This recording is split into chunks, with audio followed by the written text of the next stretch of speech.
Namaste, and thank you.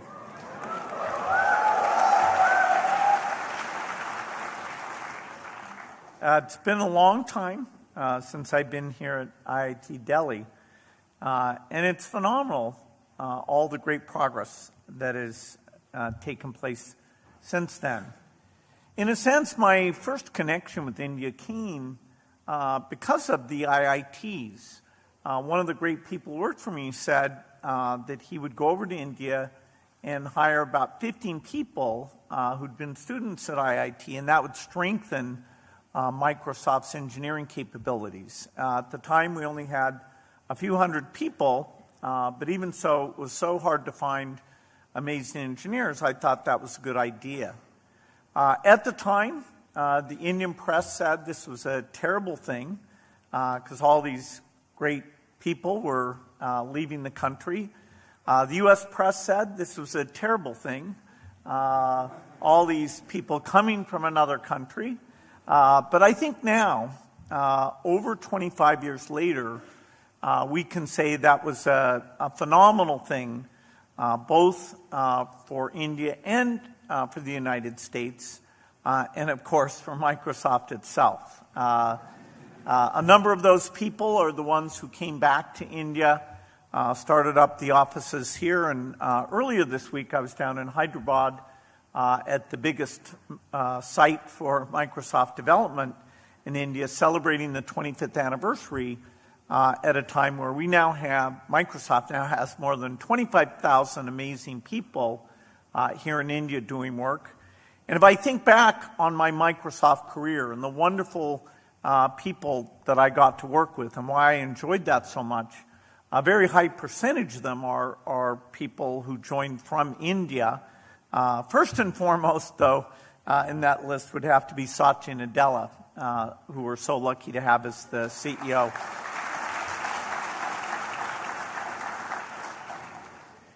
Well, I'm now looking at India in a far broader way than just the Microsoft lens. You know, I'm lucky enough through the work of the foundation to look at innovators in India who can help with all kinds of problems, starting with health, but also agriculture, gender, climate, so many areas that we need fantastic Indian innovation. And Indian innovation really gets stronger all the time.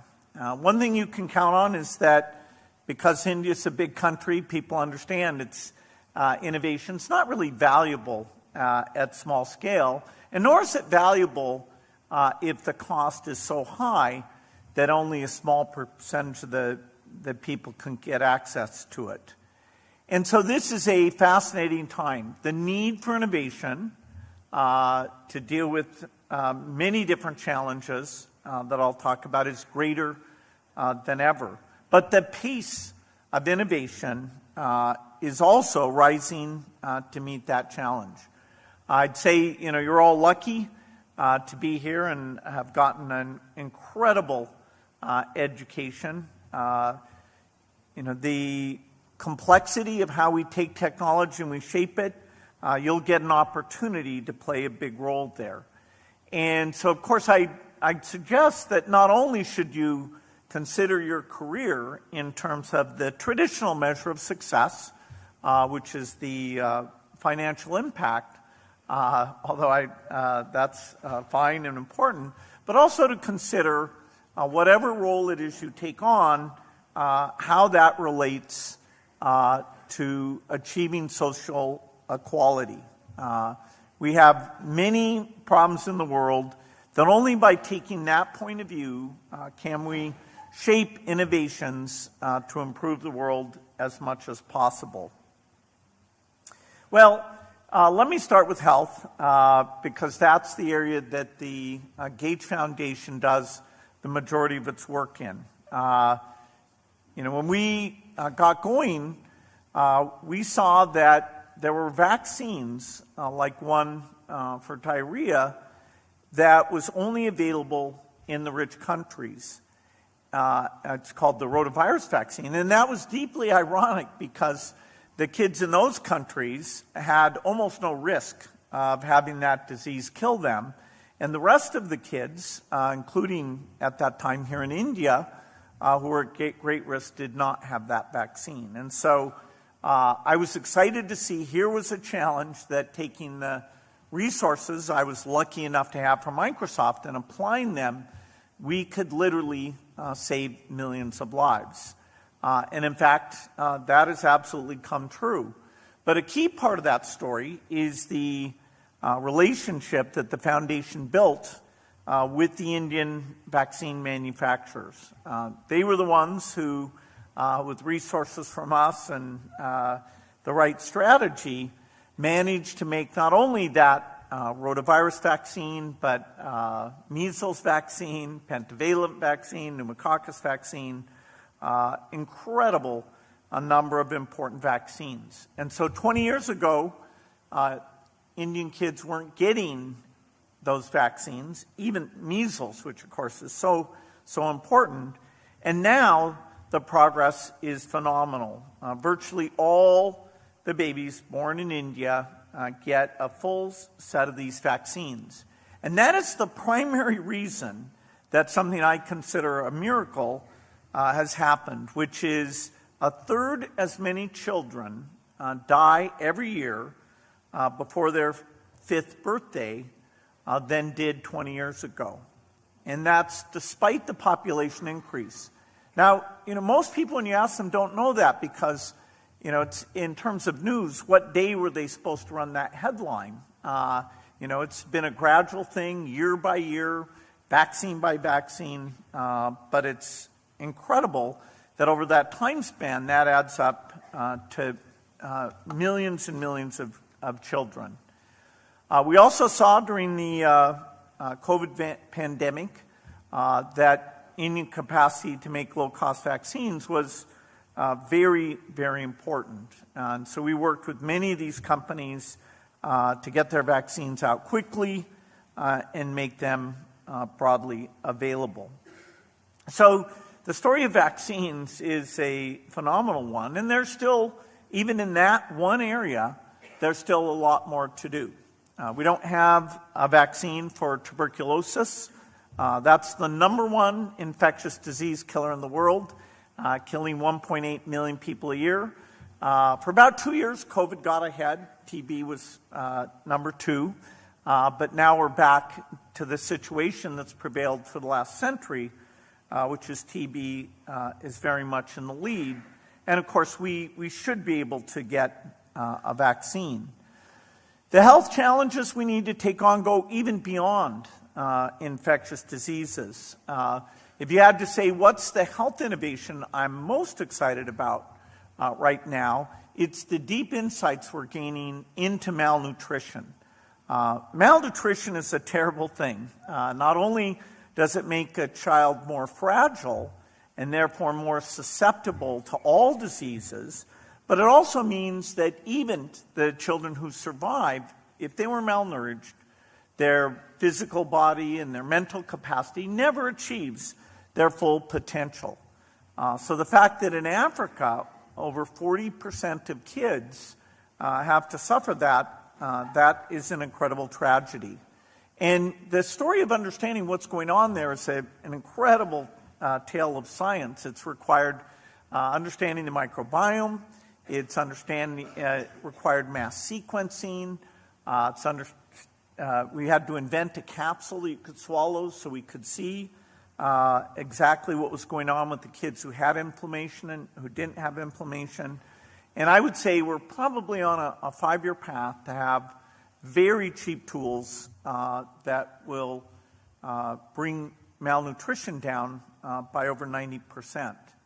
The same thing, I think, will happen with anemia. In fact, we're even closer to a solution on that. And as we've studied that, we've seen that solving anemia not only helps the pregnant mother and her mental state dramatically, but also is the biggest thing we've ever done to improve the mental development of the child.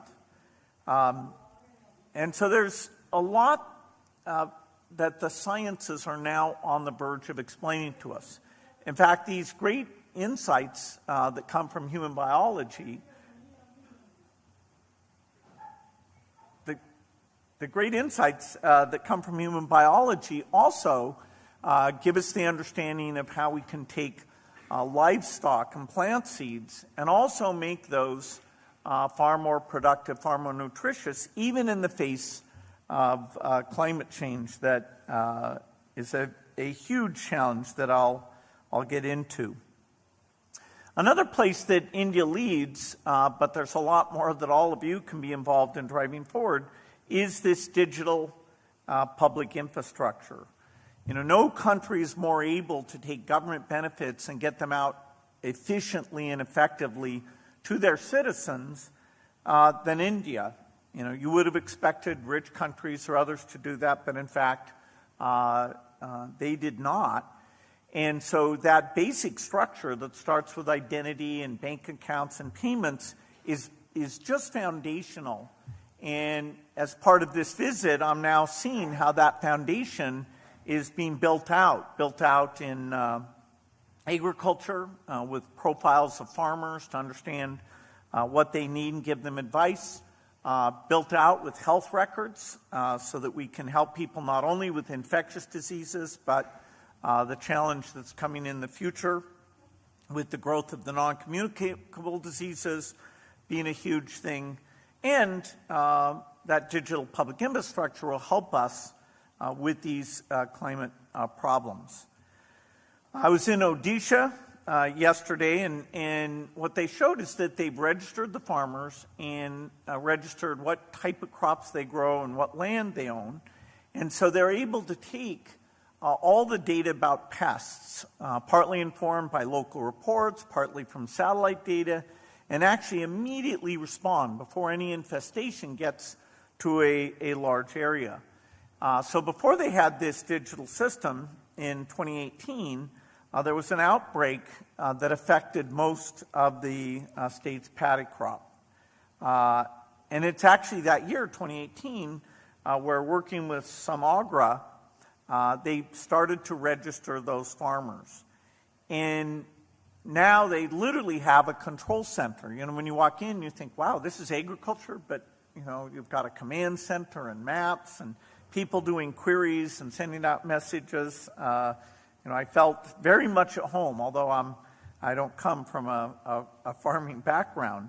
But more recently, when they faced a infestation that would have been every bit as bad if they hadn't had this new system, their ability to respond quickly, to give advice, to talk to all the neighbors, they avoided that infestation, causing 90% of the damage that would have. And so that all starts, with an Aadhaar identity, listing those farmers, getting the information, making sure it's up to date. And the cost to do that, because of the miracle of digital technologies, is very, very low. Now, that's the kind of system that works even without the recent breakthrough we had in artificial intelligence. I have to admit, I'm someone who was a little unsure when computers would be able to read and to write.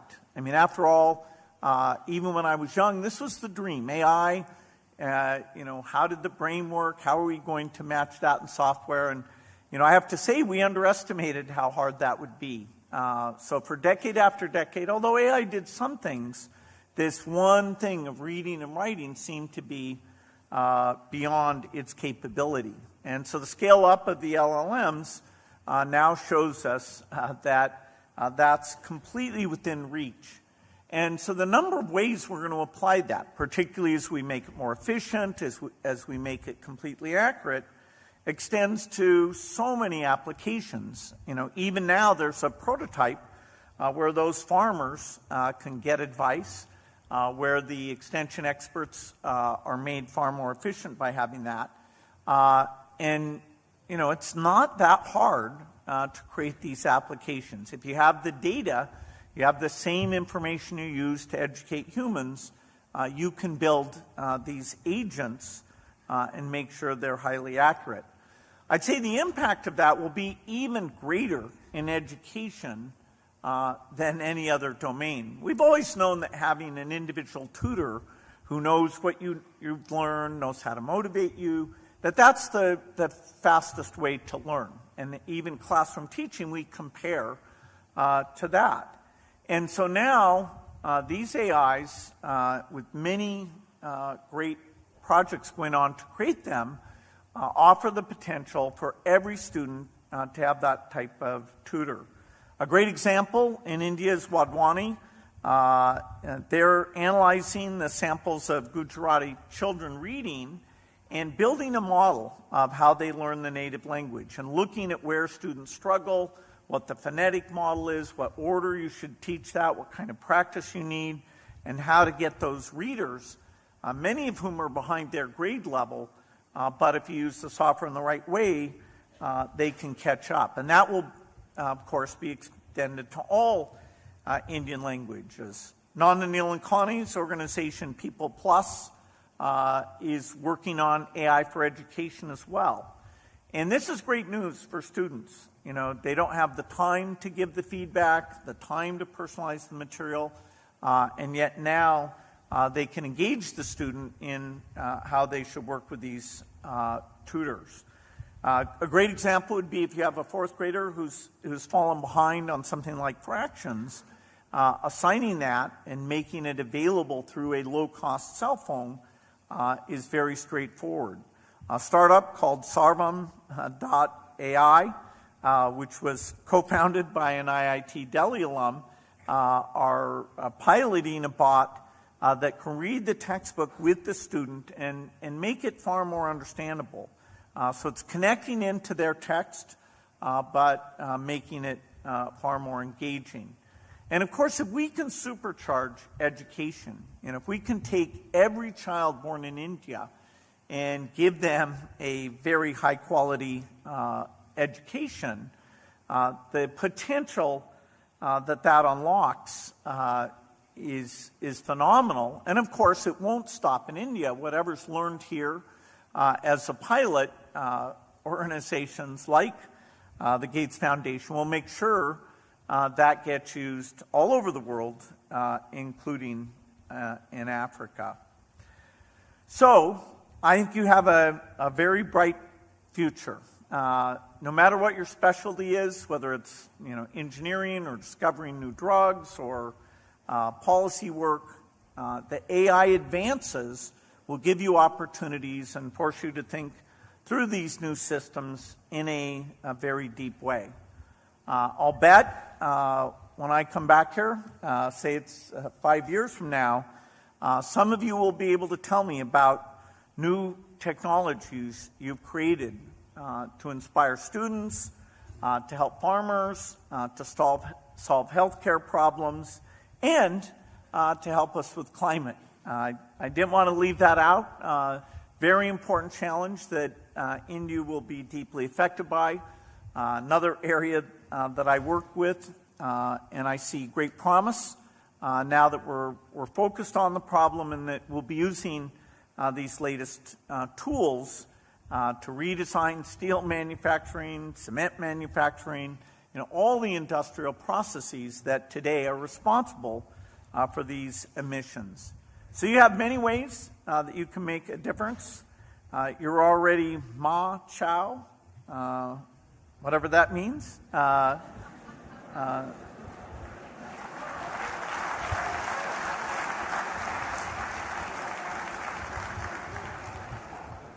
So let me just finish by saying I'm excited to see the great things you'll be able to do for India and for the world. Thank you. Thank you, Professor Subodh. It's great to be here with you, Bill, today, and such a joy to be back on campus. I hope this turns into Chai Pe Charcha, which I hear you've been enjoying a lot on this trip.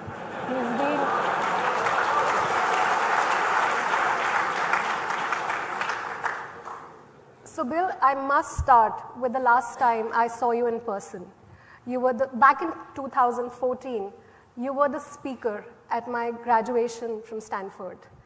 You spoke about the power of optimism and the need to innovate with empathy.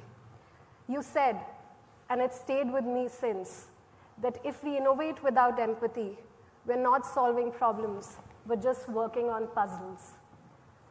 For me, the purpose, the problems, and the opportunity to innovate were right here. And that made me move back and start my venture right in Delhi. Thank you for those words of wisdom back then. Fast forward, 2024, we're here, a place that was home for 4 years for me. I want to ask you, Bill, you've been visiting India over these years in this decade many times. What, according to you, has fundamentally changed in India? And as you see the evolution of innovation, how do you see build from India for India and build from India for the world? Well, I think even in the first days I came, I saw that the depth of talent was incredible, and that it was something to watch and participate in, whether my Microsoft work or as we put the foundation together. By far our biggest overseas group, by far the most we do in any country all over the world is here in India. We focus a bit on the poor parts of India and the big challenges, but what we're learning here not only can help for the 1.4 billion, but we intentionally are doing it in such a way that it helps us understand what we need to do on a global basis. And it's been nice that the continuous improvement, I'd say the health system, the education system, and the entrepreneurship. I love the fact that the tech sector has grown so much. It started with the services. It was actually the association, NASCOM, was more about consulting than it was unique software. But we all knew that that would change over time. Now we have incredible examples of successful companies here. I think many of the technologists, even at a young age, are thinking in social terms. They become philanthropists. And so it's kind of a continuous thing. There hasn't been any interruption that every time I come here I say, wow, we need to build deeper partnerships with the groups here. Great. I hope your visit translates into some more partnerships with IITs as well. We received an incredible number of questions from students and faculty for the student session. Over 2,000, I'm told. I bet 80% of those were asked from ChatGPT. A lot of them were about how do I get a job at Microsoft, or how can I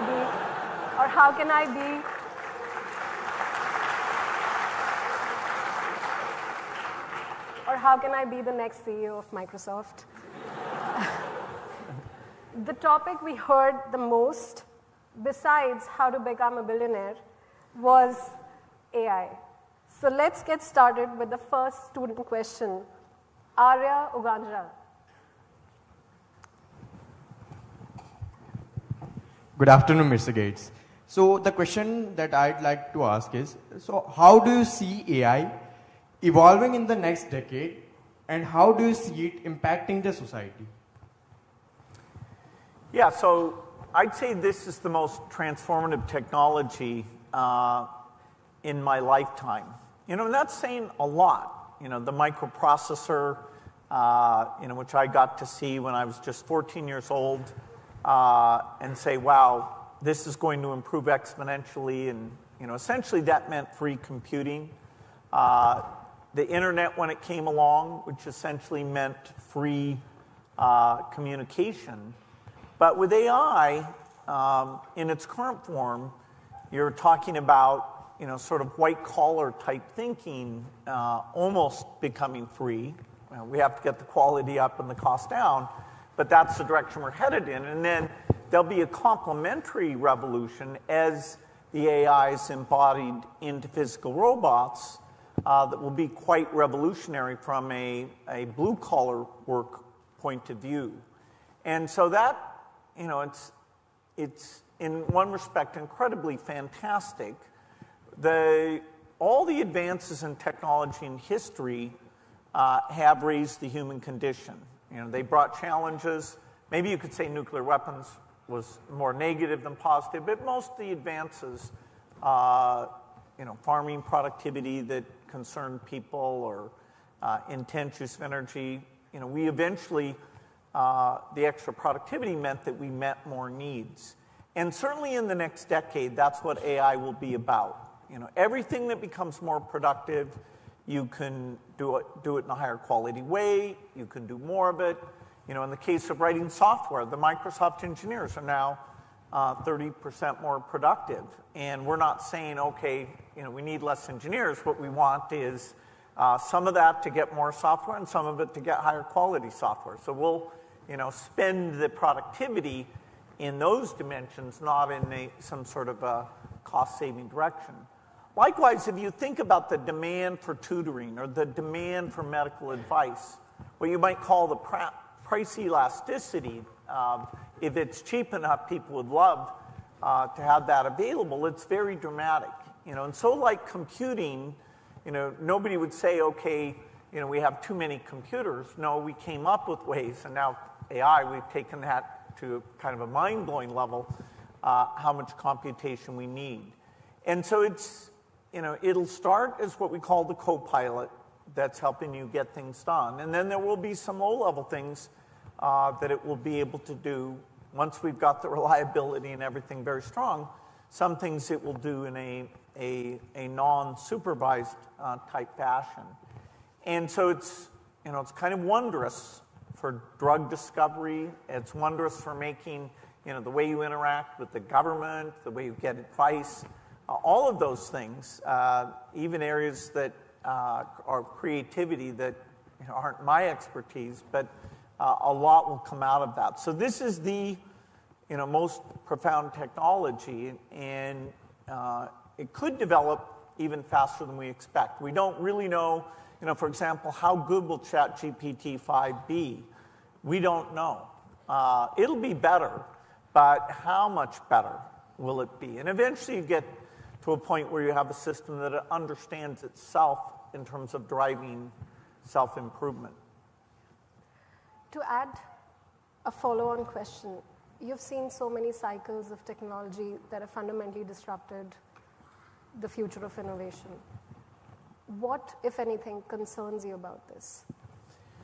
Well, I'll say one thing that's really good about it, which is that the end user infrastructure you need to deliver this, to let a student in, you know, a poor household in India have access, if they have the mobile network and they have the phone, that's exactly what we deliver the AI over. So except for the back-end capacity, you might call it the intelligence services, that the aggregate demand for that will exceed supply for a while. Except for that one piece, we've already laid the framework. And of course, India, in terms of the cost of that network and coverage, you know, it's quite good today, cheaper than anywhere else in the world, and quite pervasive.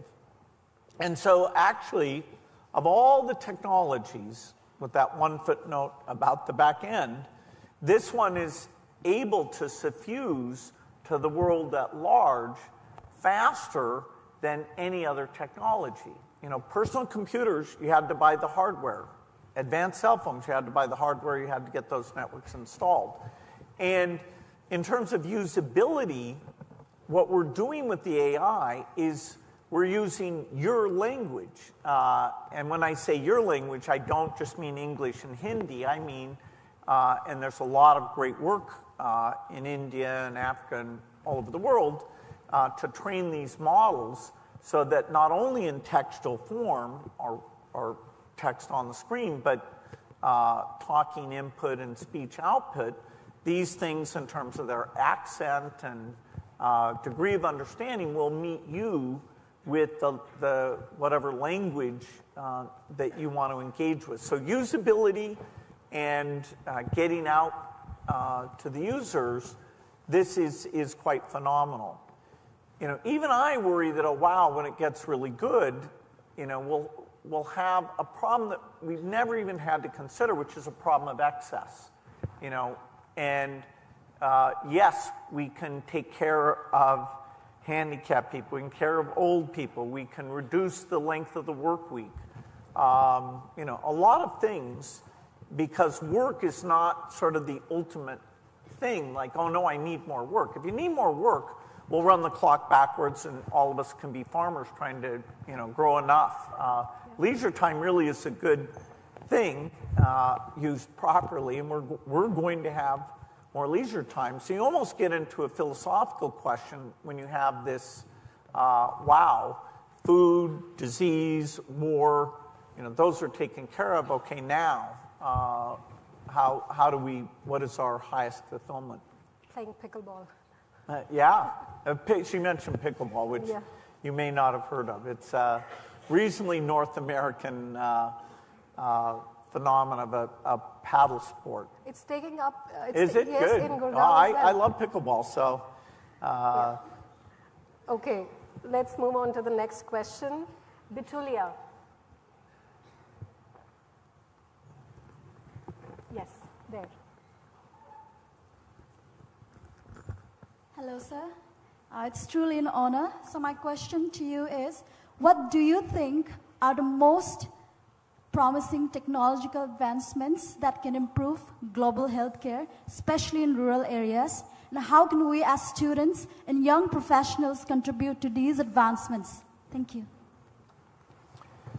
Yeah, to me, malnutrition is very much the top of the list, because its effect on your entire life is so profound. I mean, even if you look at the mental capacity that you end up with, you're very, very much shortchanged by these dietary problems. And it was amazing to me how little research was going into this. The market allocates resources according to whether or not buyers have money. And so there are things like malaria or sickle cell disease or malnutrition that the people who are afflicted, by and large, have almost no money. And so, we're way more interested in other diseases and other things. And so, in terms of the human condition, it's a huge misallocation. And we need governments and philanthropy come in to complement those market signals to make sure these things get worked on. Malnutrition, because of all the tools of biology, most of which were funded by trying to deal with cancer, which is a huge market, and so the private sector does wonderful work on going after that, but we get the trickle-down benefit that the tools of gene sequencing and understanding immunology now we can apply to these deep conditions of inequity. And, so that's the one that absolutely I would put at the top of the list. Once we get past that and a few other conditions, then the idea of shifting to some of the resources to chronic conditions will start to be important. In dinner last night, I was hearing the people who look at heart disease and diabetes describe how particularly starting in the south of India, but for the country as a whole, that's beginning to rival all of the infectious and even nutritional type issues. So, once we get done with malnutrition, we'll still have work to do. Absolutely. And very short answer, but what will, at the core, accelerate the speed of healthcare innovation across the world? Well, of course, the government funding of particularly primary health care has taken our miracle interventions, like taking good care of women during pregnancy, supplementing them, and making sure that young kids are taken care of and they're on their growth path, they get their vaccines. That's fairly low cost, because those are kind of acute conditions. You have 9 months, you have the first couple of years. And so the overall system for delivery is part of it. And then the research that gave us those great new tools. And that's going to be the playbook that, again, we have to have for the chronic diseases. But the capacity for delivery is more challenged, because if somebody, say at age 30, they develop diabetes or a heart condition, you've got, 40, 50 years that you want them to be taking medicines and to be compliant. And, India will have the benefit of the fact that the rich countries have made this transition a long time ago. In a few cases, we show how to do those things well. In terms of compliance and staying on your medicines and changing your exercise and dietary habits, actually, those are unsolved problems. And so, there'll be sort of a collaboration to take what even the rich countries have not done well and finally solve that. I mean, it's a healthier future for sure. Now is my favorite question. Ishant Bansal. It's a great question. Good afternoon, sir. If you were at our age, what would you be building or learning? Should I rephrase that? Sure. If you were our age, what would you be building or learning? Yeah, it's hard to go back. Software was so cool. I was 14 when I first really started programming, and it was like this gigantic puzzle to learn to be able to do that well. I'm sure that if I was a student today, that the mysteries of AI, would draw me in. I mean, it's still kind of weird. Even these systems that are working so well, we don't actually understand them. We understand how to create them, but we don't understand how they encode knowledge. There's something very profound there. So I would definitely be drawn to that. Although I have to say, some of the climate-related technologies, for example, nuclear fusion, which is not imminent, but it's potentially an infinite source of low-cost energy that's not at all weather-dependent. You can put it wherever you want. It has a few challenges, but not quite the same challenges of nuclear fission. Working a career on that, particularly with these rich AI-driven models of plasmas, that would be something that I would at least consider. Working on some fundamental problem like making plants more efficient. Photosynthesis, which is the basic mechanism that allows complex life, actually is more than a factor of 2 inefficient compared to what it could be. And so it's such a profound thing to think, okay, I can even go in and during my lifetime work on something like that. So I don't know, grand scientific challenges are the kind of thing that would draw on my curiosity, where 24 hours a day I'd be trying to think about it and think, okay, can I figure this out? Why hasn't somebody else figured this out? What is the trick here, like software was for me? So I still think of science, the frontiers of science and engineering, as where you have a chance probably to have the biggest impact. Very profound. Moving on to the next question we have from Avijit Mandal.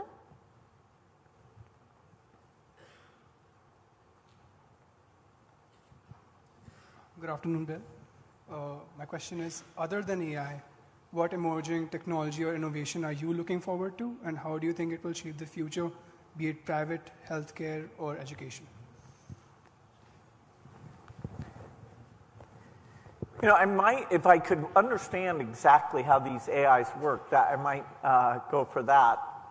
I know a lot of people who are working on longevity, and it's not an area because we have so many things like malaria and TB and malnutrition that are much more about deep inequity. So not an area that I pushed into, but this question of why do cells age, and now it's pretty clear it's kind of an optional thing for cells to age, and so right up there with the profound influence of having AI available as a tools, if in the field of biology, we can create essentially arbitrary longevity, that is kind of a dilemma.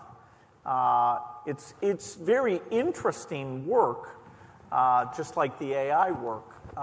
And I would love to understand the answer to the puzzle, although for humanity it'll be a kind of a shaking change if we're able to deliver on that.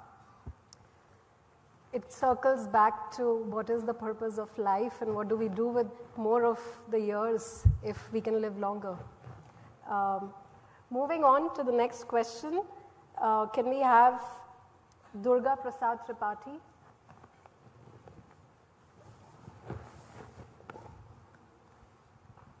Good afternoon, sir. So my question is, with increasing pace of technology change, how do you ensure that innovation remain inclusive and equitable for all members of society? Thank you. Well, one of the ways that technology needs to be made inclusive is to make it extremely inexpensive. And, for example, we have technologies today like gene therapy where the individual cure is several $1 million. And so there are a very small number of people who've actually been cured of sickle cell disease, which is an awful disease, and this cure actually makes their life completely normal lifespan, none of the terrible things there. But, even a rich country like the United States can't afford to provide that to everyone. So everything that's expensive is deeply inequitable. And so how do you solve that? Well, in that particular case, it actually is a grand challenge that the foundation is taking on, that instead of taking your cells and working on them outside your body and then putting them back in, so-called ex vivo, we're going for a single shot that homes in on, in that case, the hematopoietic stem cells in the bone marrow, and actually does a high degree of editing. And so we have a real promise that we'll be able to take that and make it less than $1,000 per person that is cured. So cost is very much the key. You've got to get the capacity to make things, and you've got to lower the cost of things. I'll give another example, which is, during the pandemic, people were saying, hey, when the vaccines are in short supply, who gets them? And there's no good answer for that. So my answer is that we should build in the globe enough manufacturing capacity that we don't have that shortage, that we can make the vaccines as fast as we can distribute them. And that's why we're working with partners, including companies like Serum, to take this mRNA approach and build a sort of mind-blowing capacity for that. So instead of trying to pick who deserves it most, you basically solve the problem by having infinite capacity. Thank you, Bill. We'll move on to the last question because I can see the team sort of giving a time check. Shelja Pandey, if you could get through the question quickly and maybe a quick answer. Hello, Mr. Gates. Thank you for being here with us today. My question is, you inspire so many people around the world. What inspires you on a daily basis? It's a great question. Well, I know when I was a student and, so fascinated by math problems, some of the other students were like, yeah, that's so boring. Why should we care about that? If they'd really known how much more interesting my life was going to be, in terms of meeting interesting people, maybe they would have worked on those math problems. I don't know. I didn't know. I just liked, the puzzles and found them very interesting. But, I am so lucky that I get to work with incredible people. If somebody's made a breakthrough that's going to improve health, like the people working on this low-cost gene therapy, I get to sit and talk to them and, bring my past experience of, okay, what worked at Microsoft, what didn't work, how do we build partnerships, how do we get enough money, how do we help them, say it's going to take 10 years. A lot of good technologies take patience, and you have to, be willing to deal in very high risk to get something that's going to be dramatic. And so the work I do, the people I get to meet, and even though many projects don't succeed, a high enough percentage do, that I get to see the results of that. And so it's really the quality of the people you work with and the profound nature of the problems you get to work on that, take for me, what is, I'm not working to save money or something, but still make it the thing I choose to do. Fantastic. So with that, Bill, we love rapid fires. So we have got Arshia Diman here, who's all set to ask you a bunch of questions. There's only one rule, one word or one sentence. Okay. Hi, Bill. It's an honor to speak with you. So as Ghazal already mentioned, this will be a rapid fire round, so just be quick and short with your answers. With that, I'll start with a very simple question. If you could have one superpower, what would it be? Superpower. I'd like to be smarter.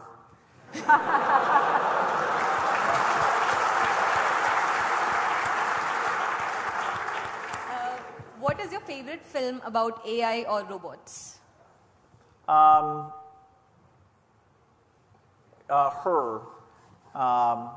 It's called Her. It's very good. Which year would you travel to with the time machine and why?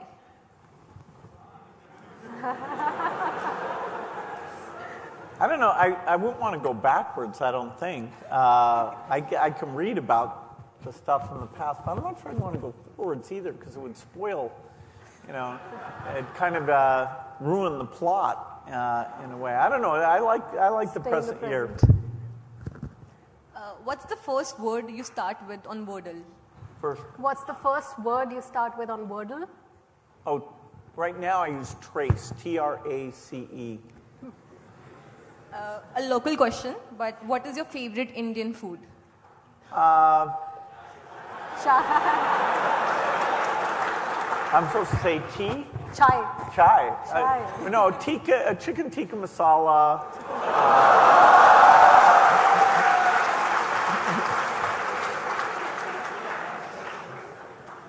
What's one thing on your bucket list this year? Go to the Paris Olympics. This is a tough one, but if not a technologist or a philanthropist, what career would you have pursued? If you weren't a technologist or a philanthropist. Wow. If technology is broad, I don't know. I mean, my dad was a lawyer, and I admired him a great deal. He set an incredible example for me, and he actually helped start the foundation. And when I was very young, because of my dad, I wanted to be a lawyer. But then this computer thing distracted me. And now I employ thousands of lawyers.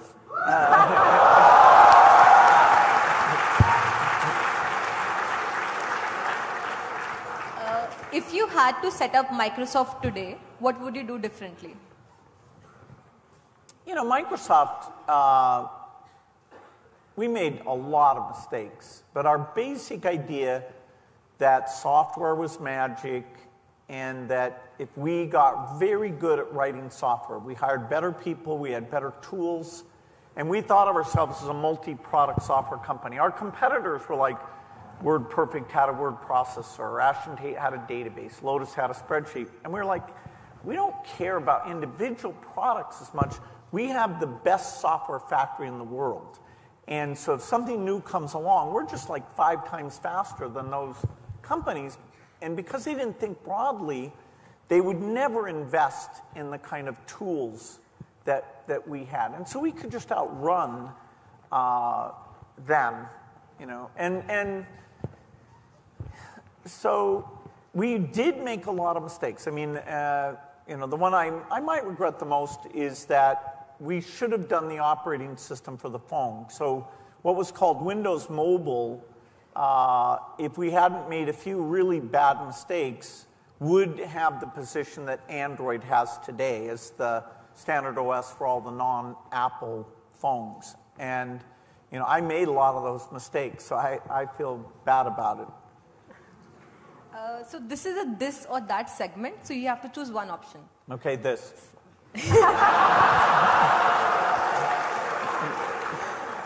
So Taj Mahal or Eiffel Tower? Oh, Taj is more classic. Super Bowl or FIFA World Cup? Well, maybe neither for me. So this is the last question. It's a tough one. A life without books or a life without technology? Tough one. Well, I'll give up the physical books and read off the screen, I guess. That's it, Bill. Thank you so much for answering these questions. Thank you.